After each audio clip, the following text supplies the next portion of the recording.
Hi everybody, welcome to this fourth and last video of lesson 3 on modern existentialism. The name of this third lesson, again, it's living existentially. And today I want to finish with this man, Marcus Aurelius. I hope you're familiar. If not, pay attention to this quote. In one of the most influential philosophy books ever written, the Meditations, written by Roman emperor and philosopher Marcus Aurelius, you can find the following quote. The soul of a man does violence to itself. Those are strong words. When it plays a part and does or say anything insincerely and untruly, and when it allows any act of its own and any movement to be without a name, and does anything thoughtlessly and without considering what it is, it being right that even the smallest things be done with reference to an end. Okay, I think this is a very, very powerful quote from a very powerful, influential book, right? The Meditations. I've read recently, I've come across recently a couple of times, or more than a couple of times, list of the 10 most important philosophical books ever written. And I've seen Meditations was in both of this list. Great book, I have to say. But going back to the quote, look at the very beginning of the quote, right? The soul of a man does violence to itself. Wow. Okay, violence to itself. That speaks to me of self-harm, correct? I mean, that's what it is. So you harm yourself psychologically and existentially when you play a part, when you're fake, when you wear masks and you identify with those masks and you're not being yourself. This is something we talked about before more than once, right? The need to be authentic, to be genuine, to feel like our life, our actions are an expression of who we are. Because when we don't have that, when our actions don't align with who we are, then we're going to suffer psychologically, friends, and existentially. So these two being in agreement on that regard, right? The need to have psychic wholeness. So I mean, if you're into mental health, like many people are today, this is really, really important to be understood, friends. If you're not living a genuine life, if you're not being authentic with your words, with what you say, you're going to suffer. You're harming yourself. You're doing violence to yourself. I mean, it cannot get any more graphic than that, right? Doing violence to yourself. Wow. Okay. When you play a part and what you say, it's not true. You're being insincere. Okay. You know something, friends? I discovered about myself that I used to do that. I used to play parts, right? And I realized this was many years ago that it had to do with my words, with the things that I said. And I had this realization during my first teaching job. You know, freshly graduated from college, I my first teaching gig, right, was at a teaching Spanish to high schoolers. Okay, I double majored in philosophy and history, but this was the only uh, place where they offered me a position, teaching, right, and teaching Spanish. Okay, it's not what I studied, but I can speak Spanish, so I thought, okay, I can speak it, I can teach it, and I needed the job, right? So the very first year teaching there, I learned this lesson that I had to be very careful with my words. Why? Because I would, in class with my students, with my high school students, I would say things, I would use sarcasm, or I would say some funny things or crack some jokes that were not always well received. And as a consequence, some students would tell their parents about my comments in class or my sarcasm or whatever thing I said. And boy, the parents weren't happy, and they would call my supervisor. And then my supervisor would call me to his office, and I had to explain my words in front of them. And boy, I realized, boy, I have to be really careful with what I say. And that happened to me. I paid that visit to my supervisor several times, I have to say, that first year. And one day, I developed this idea, vision, or whatever you want to call it. I I said to myself, okay, I actually made a commitment with myself. Okay, I said to myself, I'm going to teach my classes with the idea that not only my students are present there in the classroom, but their parents are present as well. So I'm going to teach with that idea in mind, that my students and their families are there in the classroom watching me. Because I wanted to know if I could that way be more careful with my words. And boy, I started getting in trouble a lot less. And I sort of liked doing this. And one day I decided to sort of extend my imaginary audience to include my wife, my daughters, my parents, my siblings, my best friends, everybody, the whole world. I developed that, I don't know how to call it, approach, methodology, attitude of speaking with that idea in mind. I'm going to teach and I'm going to speak to these young people with the idea that everybody, the whole world is watching me. Right now, I'm being watched, I'm being observed. There's cameras everywhere, and everybody in the whole world knows, they're aware of what I'm doing and what I'm saying. And then I liked that. Why I liked it? Because for one thing, I stopped getting in trouble, right, for my words. Number one. Two, I learned to be careful with my words and to anticipate possible issues, right, with other people. And I learned to be very careful because I didn't want to be misunderstood. So, of course, that leaves very little room for sarcasm. So I stopped being sarcastic.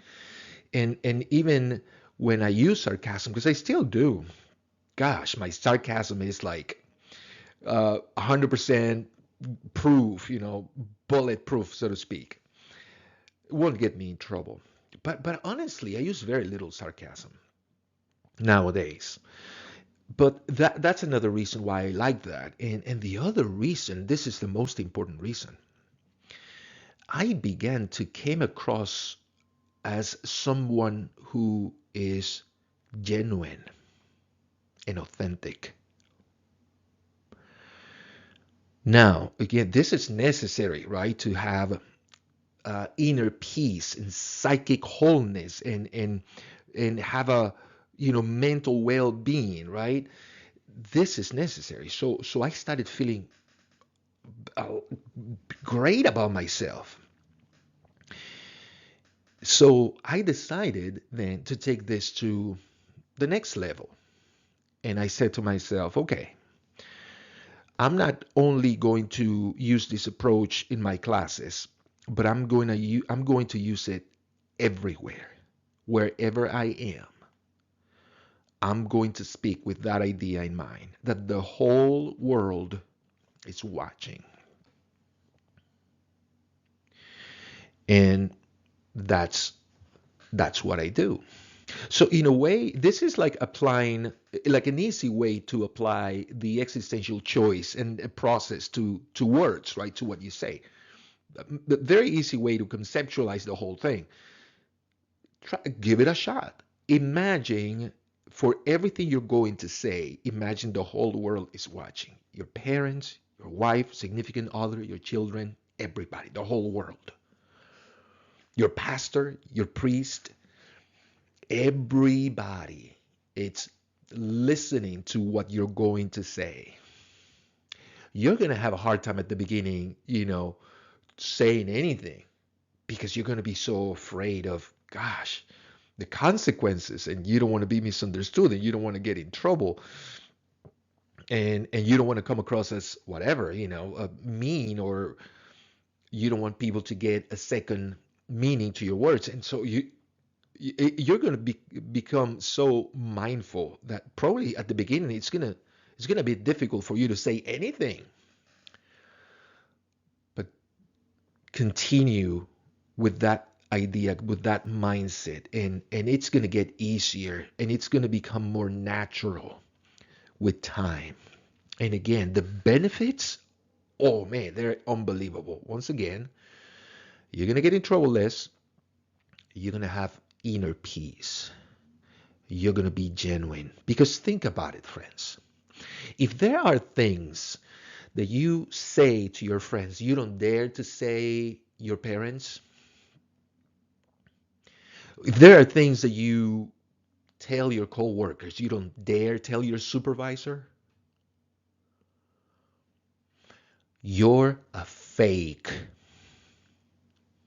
Now, it might be convenient to have that idea of the multiple selves. Like, no, no, we have multiple selves. I'm not the same person at my work and at home. I'm a different person at school. Okay, well, that might be convenient, but you're going to suffer because you're not going to have psychic wholeness. You're not going to be the same individual everywhere. Your identity is going to be fragmented. And we talked about this in the first lesson. We talked about the consequences of this. Okay. Yeah, it can be convenient, right? Well, no, I'm not going to say the same things, with my friends. I'm not going to say those things I say with my friends I'm not going to tell my parents the same things, or my wife, girlfriend, boyfriend, or significant other, or whoever. The children, oh man, when I had my first child, and then they began growing up, and that's a very important layer of, how can I say, care and diligence in really thinking carefully about what you're going to say, because you don't want to disappoint your children. So give it a shot. And maybe you're not feeling great right now because there are things that you tell some people you don't dare to tell other people or everybody else. Well, I'm sorry to say, you are playing a part, and you're doing violence to yourself. You're harming yourself. Maybe that's why you're suffering so much. That's one of the reasons, if not the reason you're suffering right now. You feel miserable. You don't understand what's wrong with you, but you're suffering. You're depressed. Maybe that's what it is. You're not genuine with your words. So I challenge you. I challenge you. If you don't dare to say whatever you want to say in front of the whole world, don't say it. There's nothing wrong with that. Don't say it.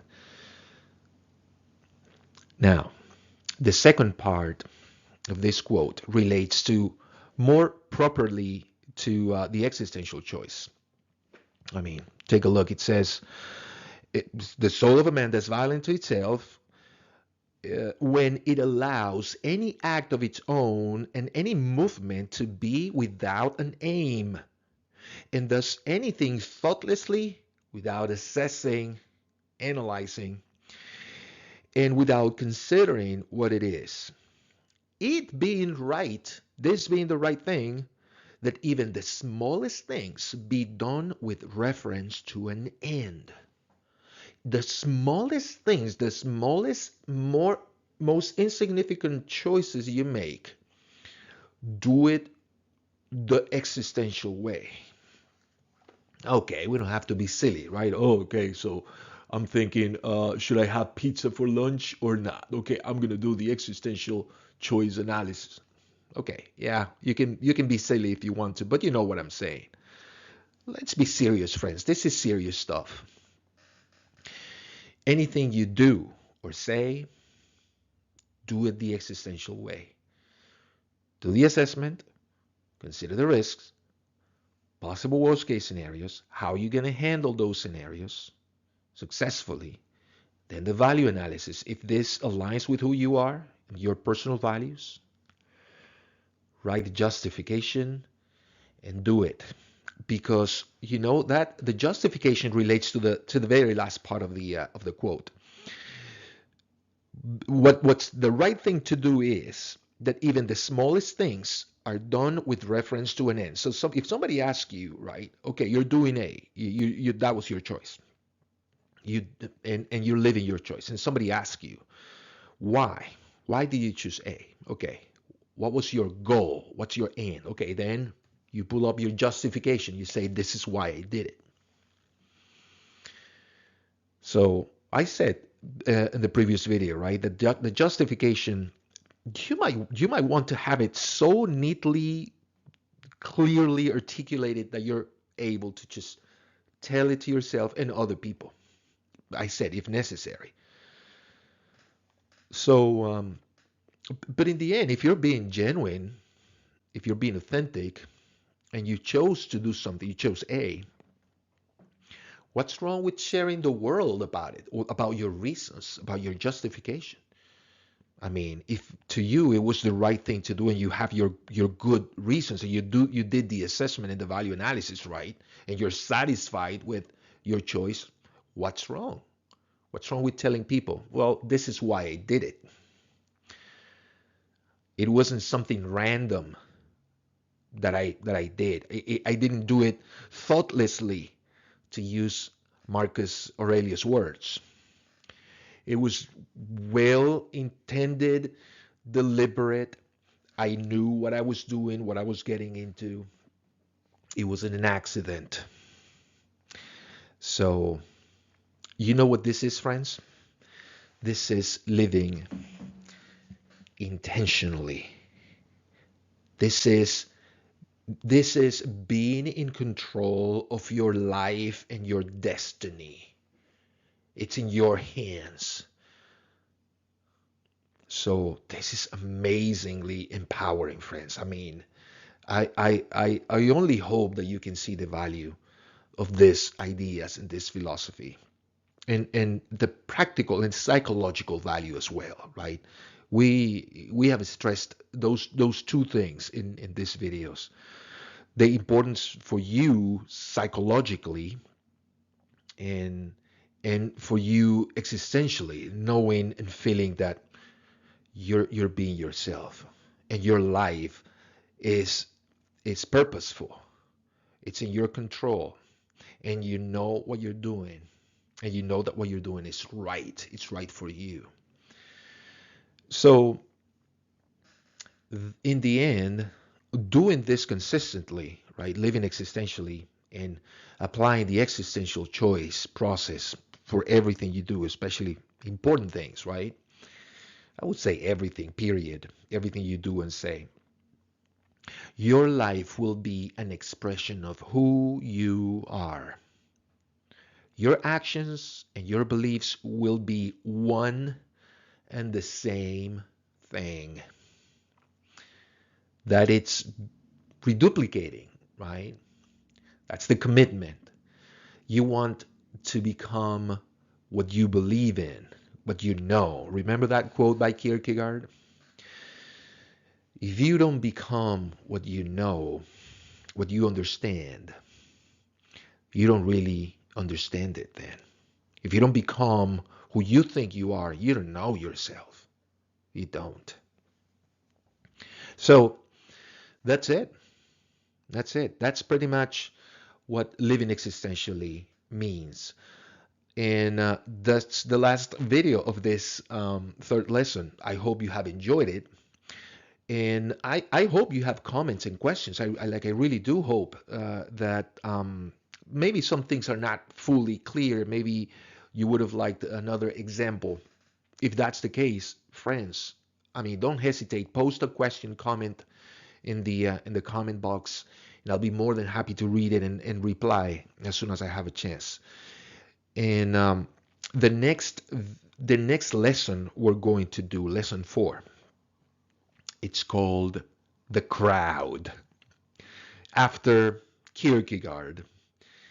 And yeah, I said before, there's a lot of Kierkegaard in these videos, right? In modern existentialism. In a way, you can see these lessons as like a modern version of Kierkegaard's existential philosophy, right? Now, every single thing, as you've seen it, it's not Kierkegaardian, so to speak, right? There's a lot of psychology also in these lessons. But the crowd, the next lesson, friends, it's going to be the most thought-provoking, perhaps controversial lesson of the whole series. So I hope you're with me. I hope you join me. And again, I my hope is that these videos are helpful and they're making a difference in your life. And if they are, don't forget to like and subscribe. That's the only thing I'm asking. So I hope to see you next time for the next lesson. Bye bye.